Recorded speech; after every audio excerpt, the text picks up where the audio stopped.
Canadians kind of lost the tactile experience of smelling, seeing, touching cannabis when federal legalization came in. What's going on in Thailand? It happened almost overnight. It could Mm. also be repealed almost overnight. From your experience in Canada, how likely is that to continue, do you think? Like from your experience of seeing what happened in Canada to then forecasting what you think can happen in Australia, can you just take the mic?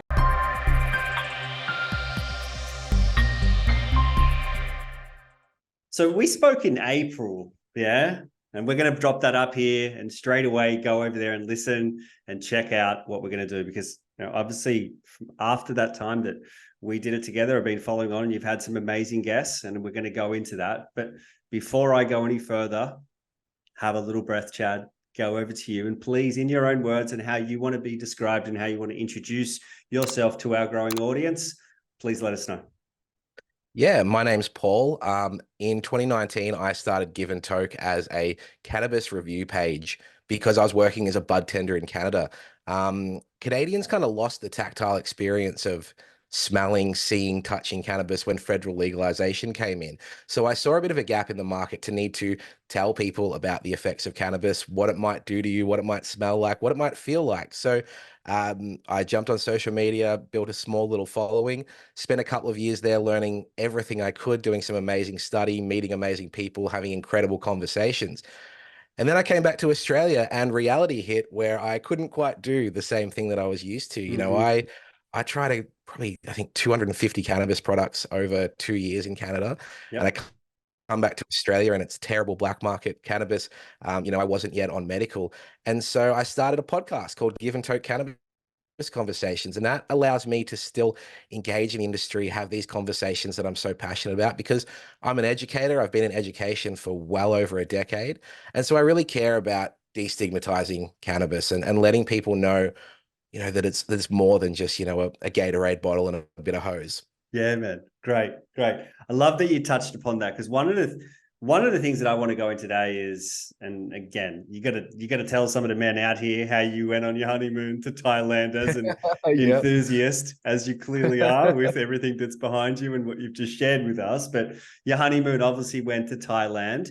And so where we want to get to this, and I think there's a really unique position of someone that has been working in the industry in Canada and seeing the transition that occurred there, being very early into Thailand as a tourist, but rolling up those sleeves and getting your hands on it, right? And really getting experience. I remember when you were there, I was bugging you, hey man, I want to talk to you about a podcast and get these experiences. And as we've been going back and forward, then with everything you've been collecting in the Australian market as well, where I think we can go today and where I think there's a lot of value for our listeners is to be able to look at these different markets and models. And I think there's wonderful discussion that we can have in this conversation today together, mate. Oh, definitely. We keep seeing this patchwork of approaches from across the world. I don't think anyone is getting it right yet, but I'm so pleased to see so many jurisdictions trying different things and giving people opportunities to understand that, cannabis ain't so bad. Places where legalization happens, the sky hasn't fallen. So it'll be good to talk about kind of the good, the bad, and the ugly. And I just want to say as well, thank you for what you're doing. Thank you for having these conversations. Thank you for having me on.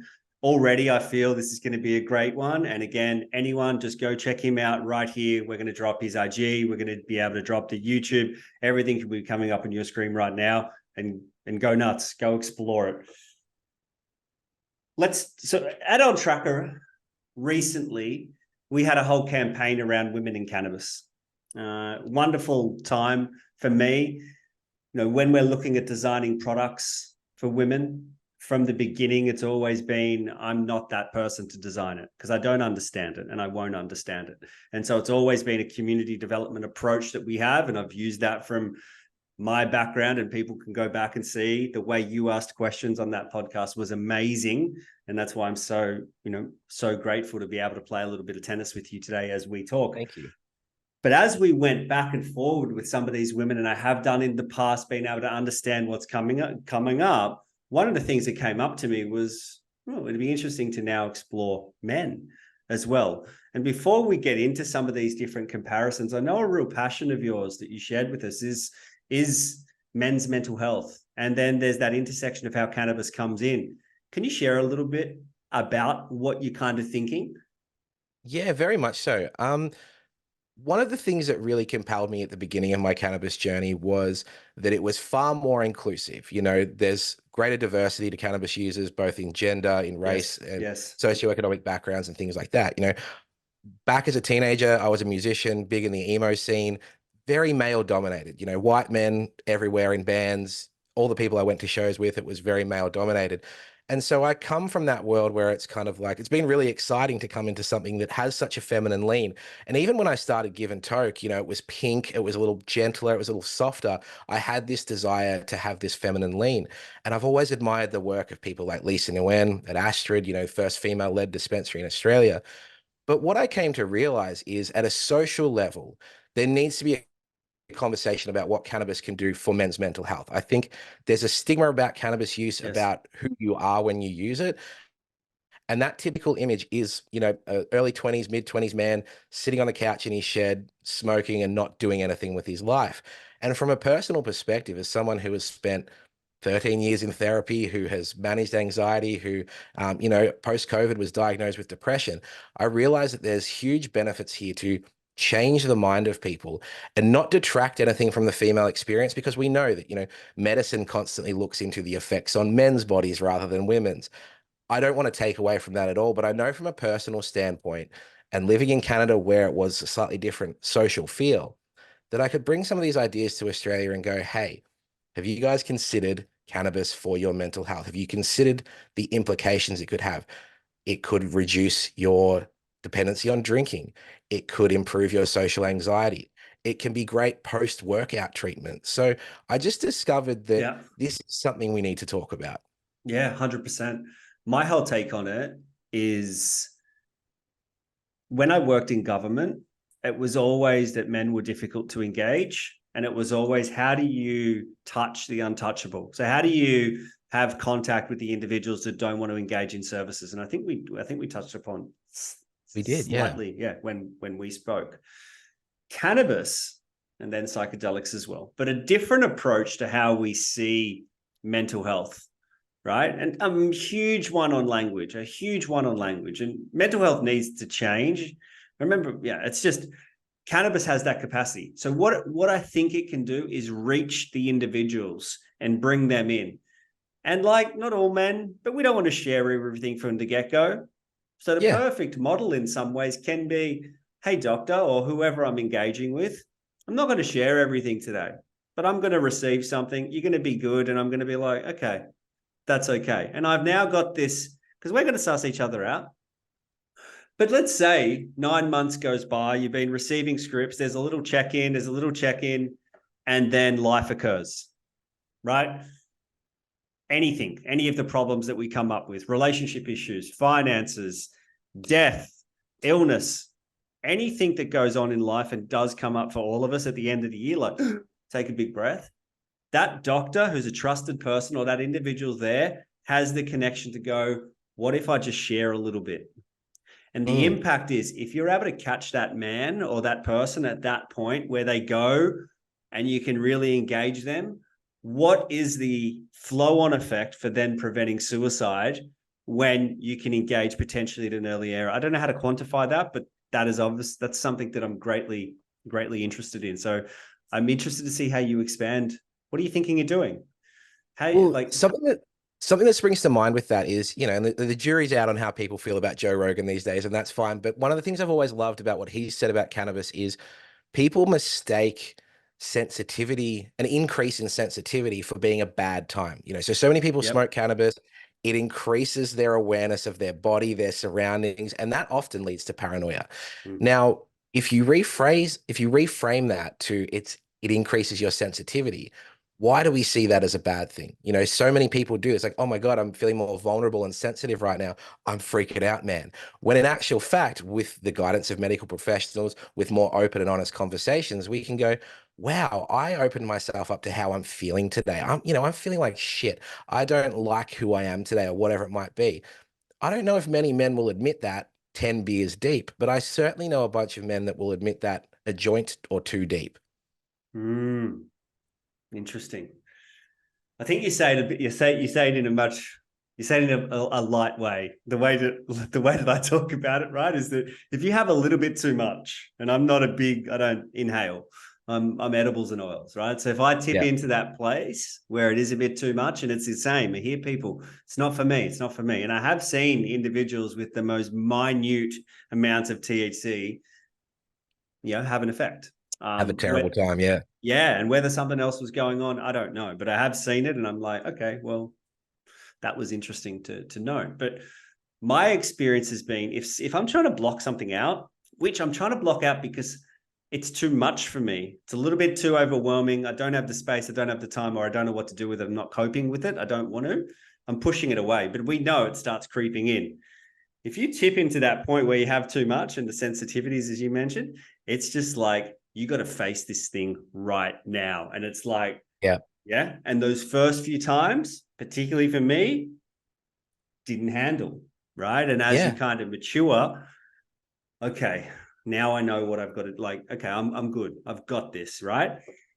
And what is the significance again of building up the individual and the identity, etc., when you then have confidence over your problems? So how do you take the situation, which is, you mentioned it's the reframe, but how do you take something which is like perceived to be a negative, but that then becomes empowering because you've got efficacy in your capacity to manage? And so, Well, yeah. you touched on the importance of, connecting with your doctor and how I realized that after coming back from a recreational market in Canada, where I thought that I knew what worked for me, Mm, whenever we get to the point of an adult use market in Australia, I will still be on medical cannabis because of that relationship with my healthcare practitioner. So interesting. I, I document my journey, I journal, there's a wonderful app called On Tracker that people can use to track their medication and the effects that it has on them. That relationship with the healthcare professional is completely different to when I was a recreational user. And I will keep that relationship there so that I can go, hey, I tried that product and it gave me night terrors. I'm an experienced cannabis user. That was a low THC product that should have been fine. It didn't work for me. This is what happened. This is what I did to deal with that. And so one of the constant themes that comes up in the podcast is the importance of trial and error. In life, all the time, we try different things. We try and find Mm-hmm. the right dosage. We go up, we go down. Sometimes it works, sometimes it doesn't.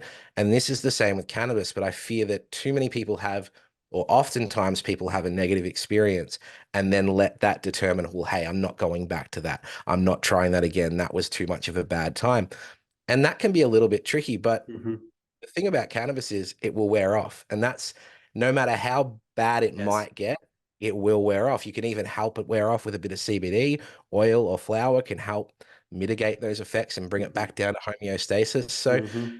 I think people need to be prepared to enter the realm, try some things, maybe have a negative experience. You touched on magic mushrooms. That is something that in a controlled dose works better for me than any cannabis has in terms of alleviating the weight of the world from my shoulders. However, 50% of the time that I've had psilocybin, I've had a bad time. So I also need to know that, once that's legal and I have better options to find the right dose. So you can't be scared of something if it does work for you. Sometimes you need to be willing to try it. And I've got to say, cannabis has a far better success rate for me than psilocybin does. I think this just and man, I would love to double tap on that, but I think we're gonna have to do it another time because already I'm seeing the minutes get chewed by. One thing I do before I get to that, I think it's so important to double click on what you mentioned before. It started in America, and then I see it spreading everywhere else, and it's this huge divide in a political agenda and just division on a lot of subjects. We had The Voice recently in Australia, which was classic, just tore people apart. You see what's going to be happening next year in America. I've seen this before, and you touched upon it, and I don't think enough people bring and talk about it. You're right, brings everyone together, right? Yeah, cannabis brings everyone together generally. I know there's the Republicans at the moment, and some of them are a little bit loony. Um, some of them. But generally, when you look at plant-based cannabis and then psychedelics coming on, that's when you've then got everyone coming back because of the veterans. And so had to double tap on that because I think it's so important. It brings people together. That's what we want, and we can have differences of opinion. So I think that was, I think that's a crucial point, man. Tell us about what your, so what was really interesting, and I know that you're a fairly big proponent of adult market in Australia, but at the same time, there is a place for your healthcare provider to play a role. From your experience in Canada, how likely is that to continue, do you think? Like from your experience of seeing what happened in Canada to then forecasting what you think can happen in Australia, can you just take the mic and just Yeah. start? Yeah. I'll use my personal kind of ritual as a baseline for this. When I go to the doctor, I'm allowed 4 prescriptions, and then there's an additional fee to go, for any more than that. So at any given time, I have an array of 6 products available to me for 6 months. Now, on an adult use market, things like a vape cartridge that I use once every 2 months, things like CBD topical creams that I use at an at-need basis. Right now in Australia, it's not worth getting a prescription for those because of the additional cost. It costs money to see my healthcare provider. It costs money to get that extra prescription. And then I'm paying X amount of dollars for that product. Mm-hmm. I get 6 repeats and I use one. Where an adult use market will complement my use, for example, is there are things that are treats. It's your birthday, get the premium top shelf bud. Yep. You've had a bad day, get a CBD bath bomb, get a vape cartridge, get creams, get edibles. Because, I completely stopped using alcohol when I lived in Canada because of the array of products available. Yep. However, in my medical regime, there are 4 products that are essential to my day. CBD flower for the start of the day, uh, a 1-to-1 CBD THC for the afternoon, and then a light indica for the evening, and then a heavy indica for bedtime. Now, those products are pretty steadfast for me. There's not much need for me to change my regime in that regard. But a recreational or adult use market would complement the products that I use well. I'm not looking to freak out and have a crazy time. I just want more options Yeah. available to me. And people shouldn't have to commit to something for 6 repeats, 6 scripts at $150 a pop when they also won't even know if it works for them. So smaller quantities, better price points. There were ounces for as cheap as $65 in the store that I worked at, and there were 3.5 grams for as much as $75. So you have everything in between. Consumers have options. People can walk off the street and go, what is this hardwood Apple store that you work in? I've never tried cannabis in my life. I'm going to buy one joint for $7. That is far more approachable for the average person than getting a doctor, Yep. getting a prescription, committing to products. Yep. 100%. What in terms of your dosing regimen on a daily basis? So it seems like you're pretty set in stone with how you start with your flower to heavy indicas as you finish the day. Are you able to share a little bit, not, whatever you're comfortable with? What does that dosing look like? Yeah, yeah. So I'm going to talk more about what a kind of weekend would look like because during the week it's a little Sure. bit different. Yes. And I do go without, I think predominantly because of social stigma. The field that I work in is still one that is very kind of tentative about Yes. this field. Understandable. My work and private life, unfortunately, are still quite disparate. Yes. On a weekend, today, for example, I would wake up and via a volcano vaporizer have about 0.1 or 0.2 of a gram of CBD flower, around 14 to 16% CBD, practically no THC. As the day progresses around midday, I'll have some mango haze, either in the form of a joint or a volcano vaporizer again. And that's looking at about kind of 0.3 grams. Later in the day, 0.25 twice, indicas into the evening. And by the end of the day, I've had about a gram of cannabis through 4 different flowers, through a couple of different delivery methods. I've got volcano vaporizer, I've got handheld vaporizers. I've also got a vape cartridge, which is another CBD THC 1-to-1. So in a day, I'll have my array of products, about a gram total consumed. And that is what helps me kind of, it's like that Seth Rogen thing. It's not that I desperately need this. It just improves things. It creates a homeostasis. In the morning, the CBD brings me right down to earth. Like whatever has kept me up at night has kept me awake, the insomniac thoughts, what's happening at work. well, then I calm right down. Middle of the day, a bit of mango haze is a pick me up. You know, that Mm-hmm. actually elevates me a little bit. Do the Mm-hmm. dishes, mow the lawn, clean the Mm-hmm. house, all Mm-hmm. those things happen. Then Mm-hmm. later in the evening, my tasks for the day are done. I've earned that little bit of indica, Mm. watch a bit of TV, hang out with my wife, watch Yep. Lost. We've just done a rewatch of Lost, which was amazing with cannabis. And that's how it goes. So I think that, you know, when I go to a country that doesn't have cannabis, I start to lean on booze a little bit more. I return to antidepressants because I have to. And that's the kind of core difference with cannabis and pharmaceuticals for me. I can go without cannabis, whereas the pharmaceuticals, you start to develop a bit of a dependence. Yes. You just went there. I wanted to kind of explore something. So in terms, and appreciate you sharing. And I think from what you said, there had been 10 years of working with a counselor or in some context. Yeah. Mhm. And let's just say that during that time, doesn't need to have existed, but at that time you got overseen by a psychiatrist. And that psychiatrist may have seen cannabis as something that would only be relevant as a risk factor, right? And a part of substance misuse. If we're thinking about that psychiatrist at the moment, yeah, what do you think he or she would be saying if they heard that you're having up to a gram a day of cannabis via different routes of administration, including CBD flower? So it's not all THC, but what do you think? And what's that in like 2023, December 2023?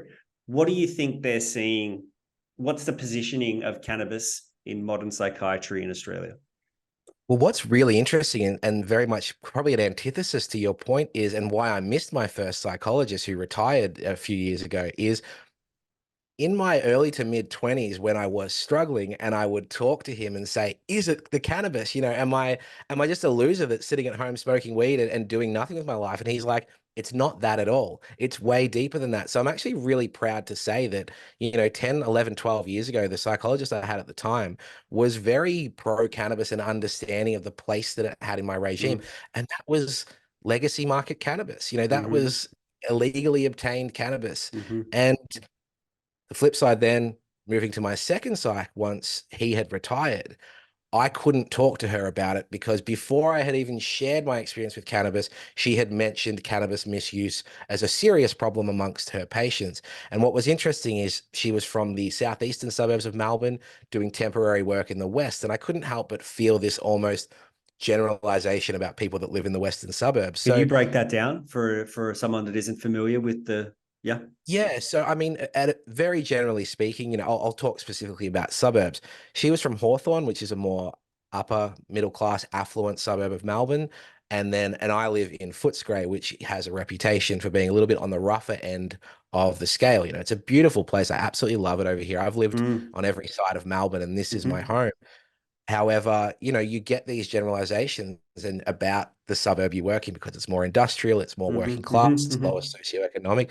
So before I had even shared my woes, she had generalized, you know, the use of cannabis and the misuse of drugs by people in low socioeconomic areas. And so it was really challenging to work with a psych who I wasn't prepared to tell these things to. Mm. You know, I wasn't able to say, yeah, one of the ways I cope is, you know, when Yeah, I've had a horrible, horrible day, I'll have a joint at 7 p.m. And I yep. couldn't share that with her. So I feel like the work we were doing was disingenuous in a way. Mm, yeah. Many things we could tap into there. And being mindful of time, I think the idea that you mentioned before around access. And so at the moment, access in Australia via a doctor, obviously collection at the pharmacy, potentially moving towards a point where we have an adult market, and however that looks, whatever sort of time frame, etc. But from your experiences of having that option in Canada, what's going on in Thailand at the moment? So as a tourist, there's many different options, right? One of them can be retreats is going to be pretty significant, and we know Thailand already is a place where there are a lot of different retreats that already go on, etc. But and I don't want to take you down that pathway, but what's going on in Thailand? Yeah, so Thailand's a really interesting marketplace because, you know, growing up and when there's the media idea of cannabis and you're a teenager, you watch movies and you're like, the first thing I'm going to do when I'm 18 is go to Amsterdam.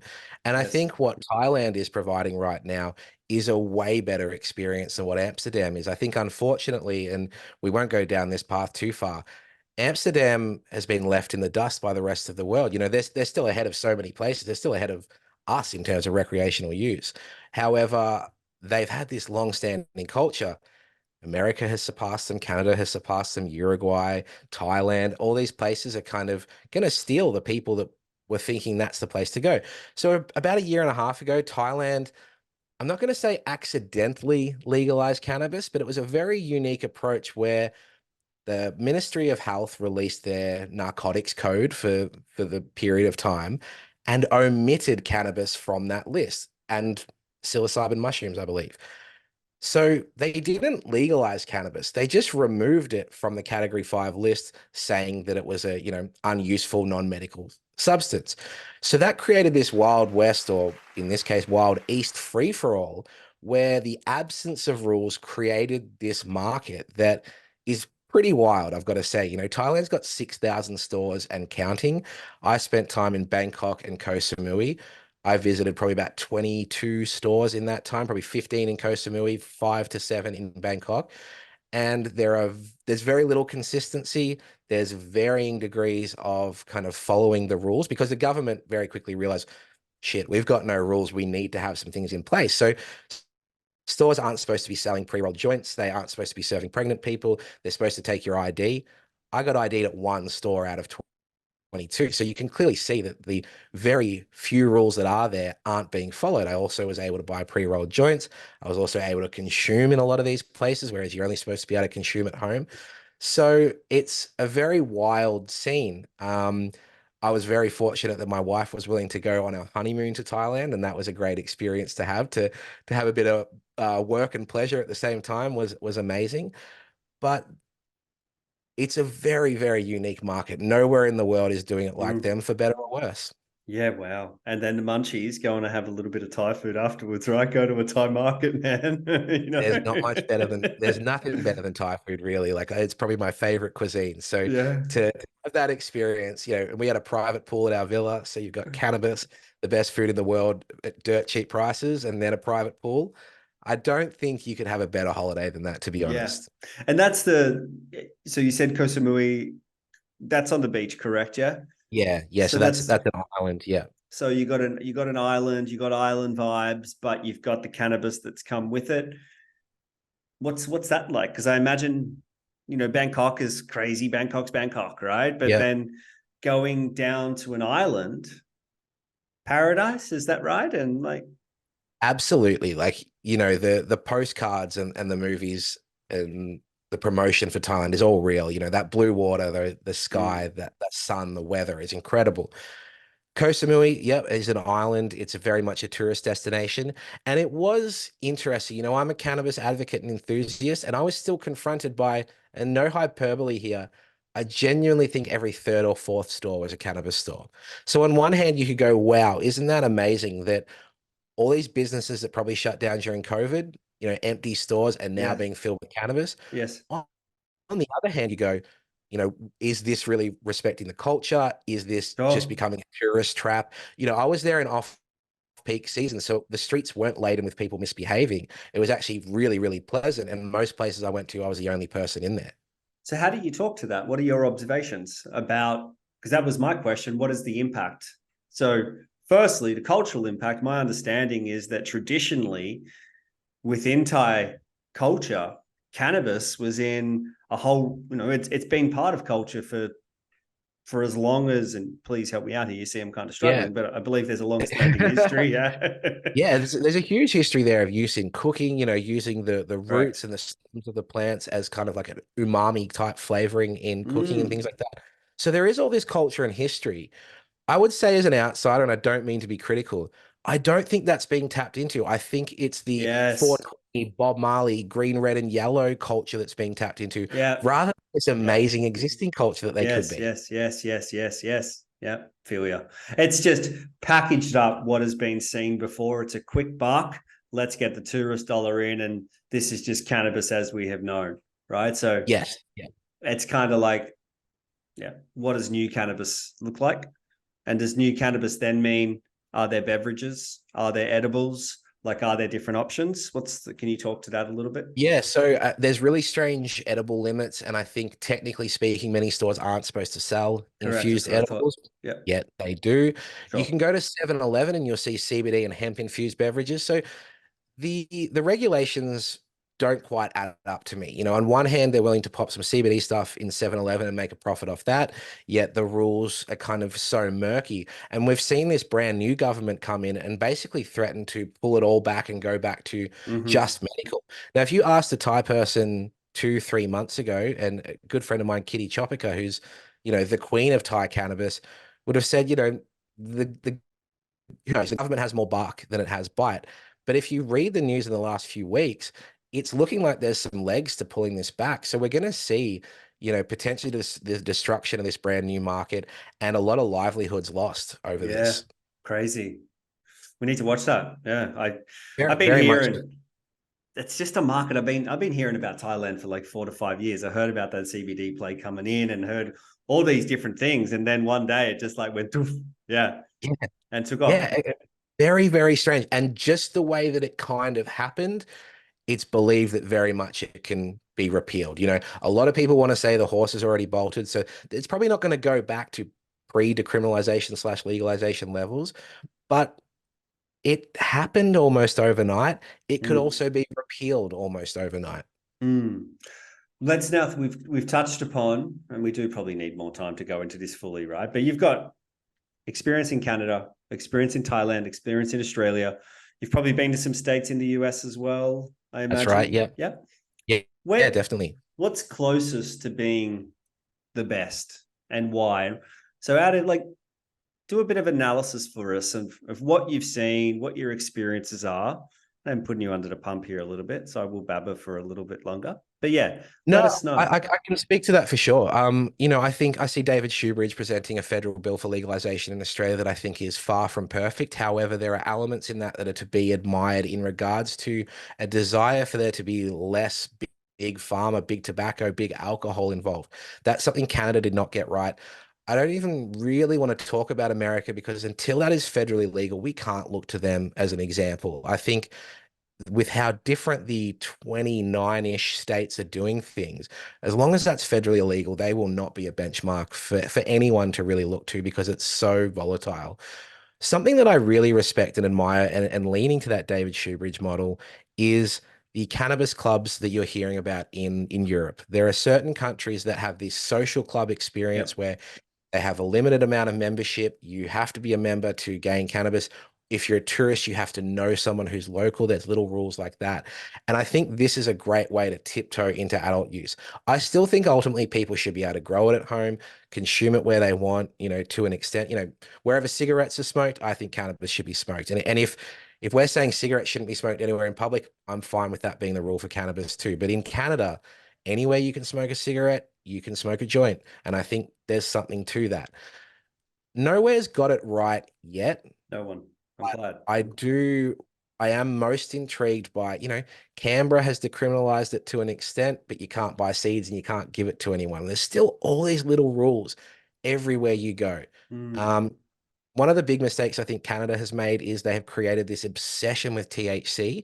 The branding is so limited on the products that the only thing that's really different from kind of cannabis flower to cannabis flower container is that THC number. So, you can have a small logo for your brand and one color on the container. Well, now everyone's obsessed with THC. So they think, oh, yeah, we're keeping the branding away from the kids and we're not going to make it appealing. But they've created their own monster. So, long story short, we're yet to see a jurisdiction do it really, really well, but Yep. we can steal little ideas from everywhere, learn from the mistakes, because God, there are a lot of mistakes across the world with this. Mm-hmm. No doubt. No doubt. Yeah. I here's got a similar model to what you're describing. So I'm in Peru at the moment, and there's a lot of these collectivos that exist. So you get into, like you said, like a bit of a club, and then you've also got the prescriptions that are available as well. Doing some really, really cool and I think advanced ways of administering cannabis. Yeah. and they were doing that back in 2019. And so Right. I need to get a bit of a checkup on how that is going. But wonderful experience. I remember I walked in, I was just like, they're ahead. They're ahead. Yeah. There's no doubt about it. How do man? I'm very grateful for you coming on and sharing some of these experiences and the insights. And you've obviously got so much to give. Where do people go? Where's the best one to them? If they're going to come and check out your podcast at the moment, we're just showing it again here. Which ones do they go for? Which ones? Like, what's one or two that they could kind of? I've been so privileged. I've got to say I haven't had a bad show yet, and I'm talking about the quality of guests. You're powering through these pods. You're what, 22 now? I've done 30 and you are going to overtake me very soon. So I'm stoked for you on that. But, it's having conversations with people like Fiona Patton. To me, that was almost like being in the presence of royalty. The work she has done in Victoria for drug harm minimization. It's such a shame she's no longer in politics, but I know she's still got her fingers in many pies and still having influence. Rachel Payne, I think, is potentially Australia's biggest asset for legalization. Mm-hmm. She is someone who does not use cannabis all the time. She is someone who enjoys cannabis in lieu of alcohol in a controlled dose. And I think that's the kind of person we need to see spruiking this cause. We're not all out there trying to get super stoned. It's people like that go, I'm a member of parliament, I use cannabis, and I'm not an idiot. Yes. David Shoebridge and his unique plan for legalization, Lisa and B from Astrid, Dr. Maddie Moore, the list goes on. So Awesome. I don't think people could click on a bad Give and Toke podcast based on the guests. Yeah, nice.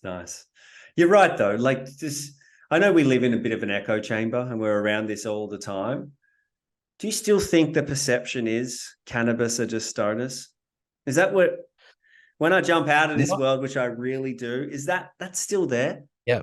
Yeah. No, I actually, working in Canada gave me the courage to talk far more openly about my cannabis use. And every time I tiptoe, I'm like, oh God, this person isn't going to be okay with it, but I'm going to try. And you say, oh, I use medical cannabis or I'm a proponent of medical cannabis. Like, oh yeah, my auntie's on that. Oh, my mum used Yes, that. Oh, yes. I've been interested in that.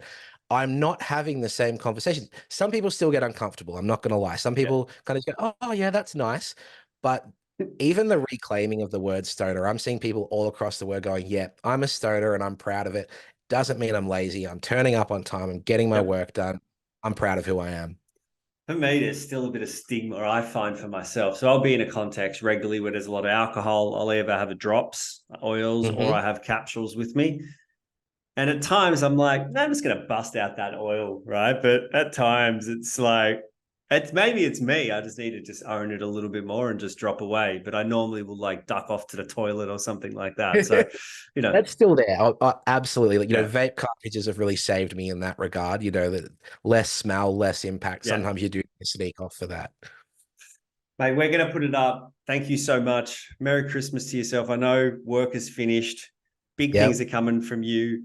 I know in the next year and a half with your involvement in where you want to go, the industry is watching. Looking forward to having you back on to explore more and appreciate your work, man. Thank you so much. Appreciate you, Chad. Thanks so much for your time, mate. Bye, mate.